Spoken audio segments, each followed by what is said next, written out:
দেখুন, এটা জনতা উন্নয়ন না জনতা উল্টো পার্টি, সেটা তো সময় কথা বলবে।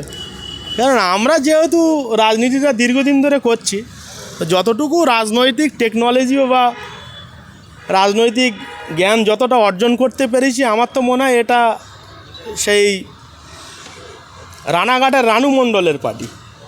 কারণ আগামী দিনে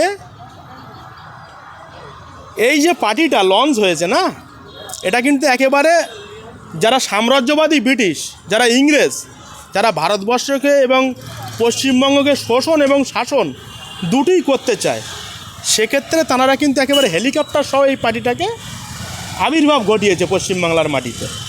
তারা এরও আগে একটা আবির্ভাব ঘটিয়েছিল, এই যে ইউপি জনতা উল্টো করে ঝোলানো পার্টি। কেন আমি আজকে থেকে একজন সাধারণ তৃণমূল কংগ্রেসের একজন সৈনিক হিসাবে, দিদির সৈনিক হিসাবে, অধিনায়ক অভিষেক বন্দ্যোপাধ্যায়ের সৈনিক হিসাবে এটা আমি আজকে বলে দিলাম, যেটা জনতাকে উল্টো করে ঝোলানো পার্টি। এই পার্টির আগামী দিনে কোনো অস্তিত্ব থাকবে না, এবং এই পার্টিটা আমি আলটিমেটলি রানু মণ্ডলের সঙ্গে তুলনা করলাম।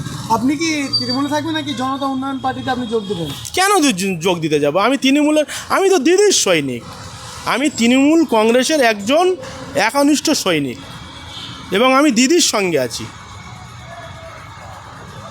তিনি তো মুসলিমের খুব দরদি হয়ে উঠেছেন, তিনি বাবরি মসজিদ বৃত্তাবন্ধন করেছেন। মুসলিমরা যেদিনকে জানবে, আমার তো মনে হয় তানাকে চ্যাংদোলা করে রাস্তায় ফেলবে। কারণ সেই ব্যক্তিটা বিগত দিনে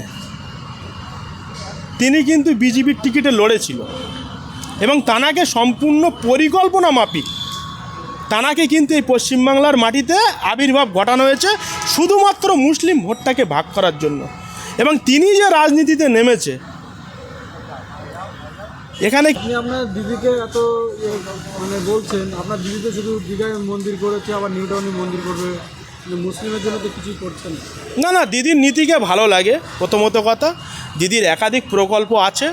আর দ্বিতীয়ত কথা হলো, পশ্চিমবঙ্গের বুকে একটা সাম্প্রদায়িকের বিভাজনের একটা রাজনীতি চলছে, এবং যদি দেখা যায় 2011 থেকে আফটার আজকের 2025 সাল অবধি তিনি কিন্তু যে এমন কোনো অন্যায় কাজ মুসলিমদের সঙ্গে তিনি কিন্তু করেনি।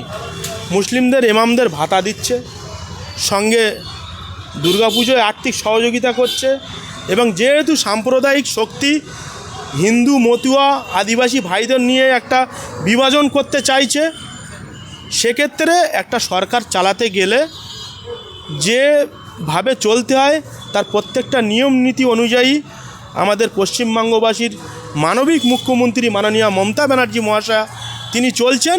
তিনি সর্বদা মুসলিমদের সঙ্গে আছেন এবং মুসলিমদের পাশে আছেন, মুসলিমদের সাথে আছেন।